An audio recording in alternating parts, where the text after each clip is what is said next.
Rwanda n'u Burundi byongeye guhura ku meza amwe biganisha mu gukemura ubushyamirane ibihugu byombi bimazemo igihe kitari gito. Minisitiri w'Ububanyi n'Amahanga n'Ubutwererane Ambasaderi Olivier Nduhungirehe yatangaje ko u Rwanda n'u Burundi biri mu nzira nziza yo guhagarika ubushyamirane bifitanye.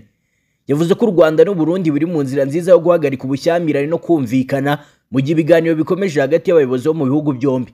Ibiganiro Minisitiri Nduhungirehe avuga bikomeje birimo ibyahuje mu Rwanda abayobozi bo mu nzego z'ubutasi z'ibihugu byombi mu byumweru bibiri bishize n'ibyazihurije mu ntara ya Kirundo tariki 10 Werurwe 2025.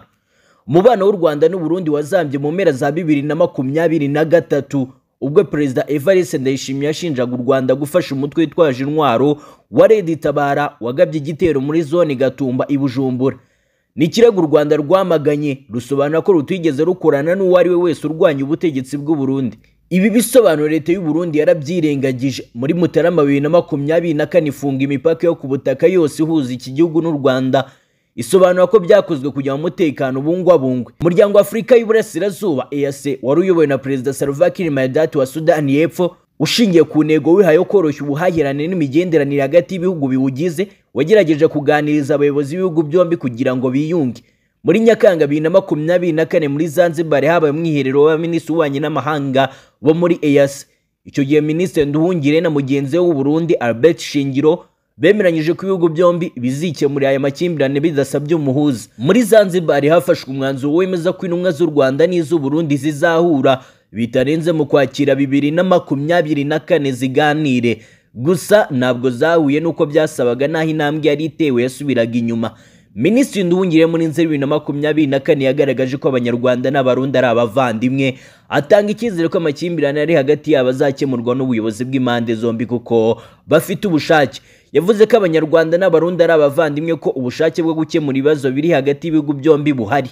Intangiriro z'umwaka wa 2025 zabaye mbi cyane mu mubano w'u Rwanda n'u Burundi, kuko mu mpera za Mutarama Perezida Ndayishimiye yumvikanye yibasira u Rwanda bikomeye, agaragaza ko yiteguye guhangana narwo. Ni amagambo yibutsaga yo yavugiye Kinshasa muri Mutarama 2024 ko azafasha urubyiruko rw'u Rwanda guhindura ubutegetsi kuko ngo ruboshywe mu karere. Tariki 11 Gashyantare Ndayishimiye yasuye intara ya Kirundo yegera u Rwanda, abwira abaturage baho ko Abarundi biteguye gutsinda Abanyarwanda bagashimangira amateka yo kuva ku ngoma ya cyami. Ati mwebwe mwitegure nimugire ubwoba, bariya turaziranye, mu Bugesera muraziranye, kuva ku ngoma ya cyami nibigeze batunesha, ubu nibwo badushobora. Mubibutse muti muzi mu Kirundo aho byavuye.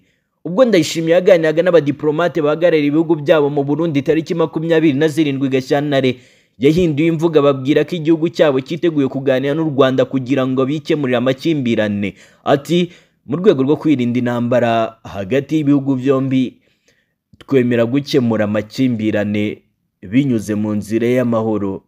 Nibyo twakoze kuva mu mwaka wa 2020. Uburundi bwatangije ibiganiro hagati yabwo n'u Rwanda kugeza uyu munsi. Uburundi buracyiteguye kuganira n'u Rwanda kugira ngo bikemure ikibazo kiri hagati y'impande zombi. Si ubwa mbere u Rwanda n'u Burundi bigiranye amakimbirane bikanayikemurira, kuko nyuma yaho hagati ya 2015 na 2020 umubano wabyo uzambye nabwo byaraganiriye, imipaka yarafunzwe irafungurwa. Jay ku bwa Zen TV.